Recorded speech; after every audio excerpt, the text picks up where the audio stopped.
Here we begin with the Indian economic development, video number 1. This Indian economic development is divided into 3 units. The first unit deals with the development policies and experience and the economic reforms since 1991.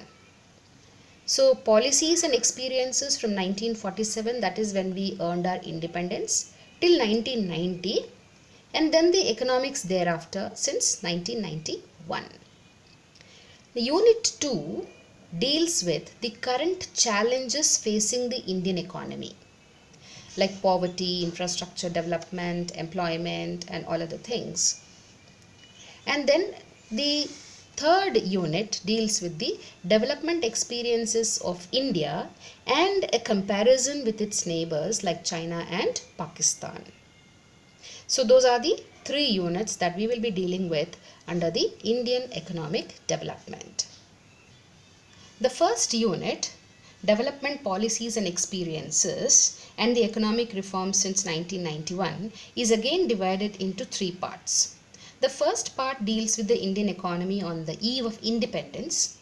The second part is Indian economy from 1950 to 1990, and afterwards the third part deals with the liberalization, privatization and globalization and appraisal, which speaks about the policies that we had taken up after independence and in the 1991 when the new economic policy was announced. And then we had adopted the LPG, so liberalization, privatization and globalization, and the appraisal of it. What were the positive points of it and how it affected in the development of the economy. So let's get started with the first part of the first unit. Now we know from our previous knowledge and what we have learned as part of our social studies in our earlier classes that we were under the colonial rule for more than 250 years, and that we would call as the pre-independent India. Then on 15th of August 1947 we attained our independence, and the later period is called the post-independence period till date. So firstly we will understand what were the economic condition under the colonial rule and how it affected the economy of India, and after we attained our independence, what happened to the economic conditions of India and how we tried to develop our economy. Alright, so let us see what were the conditions under the colonial rule. Now here we are going to study the economic point of view of our country and not history. Though it is history, but we are going to deal with it from a separate angle, from a different angle, that is from the economic point of view. So the conditions under the colonial rule and the economic policies. What was the basic economic policy? Was protection and promotion of the economic interests of home country. Home country here would mean British or Britain. So the policy followed by the Britishers was to protect and promote the economic interest of their country. So how did it impact our Indian economy?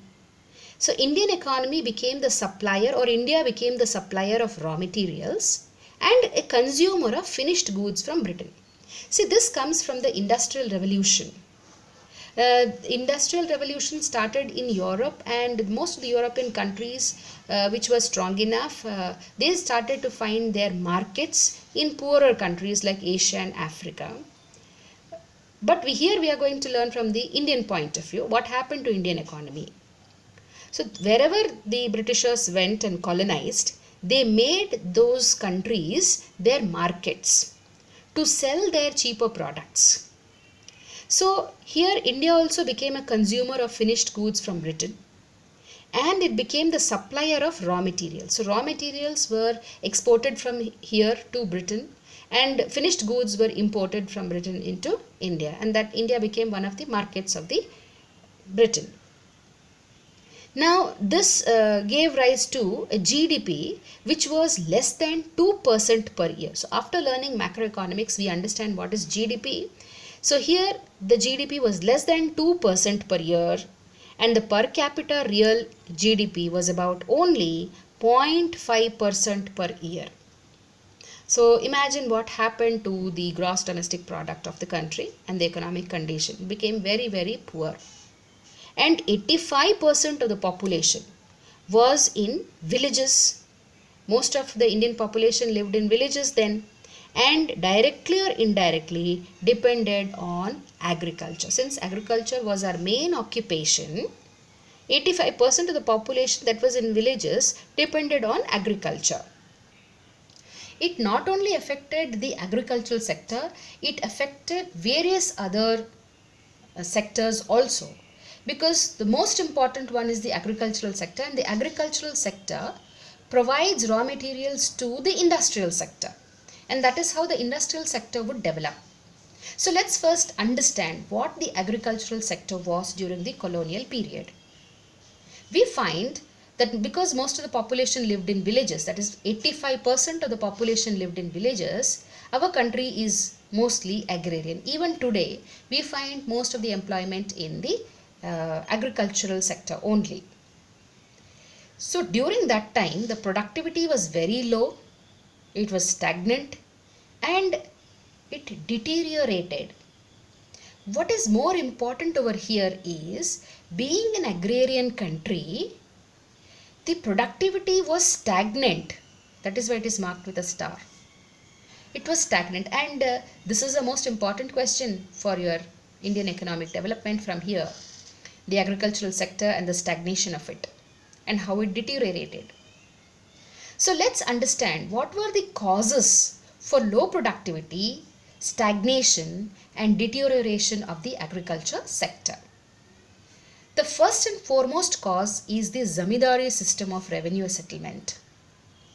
Zamidars were the landlords, and they used to collect the revenue from the peasants or the farmers. What did the Zamidars do? They only collected revenue.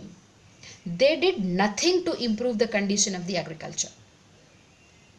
Then the profits of the Zamidars were only enjoyed by the Zamidars and not by the cultivators. So though the cultivators or the farmers had to do a lot of hard work, they could not reap any profits, and all the profits used to go to the Zamidars. The Zamidars only collected the rent, and collection of rent was the only important thing that they did. What was the reason for collecting this rent periodically from the farmers was that some specified sum of revenue was to be deposited with the British government, failing which they would lose their rights.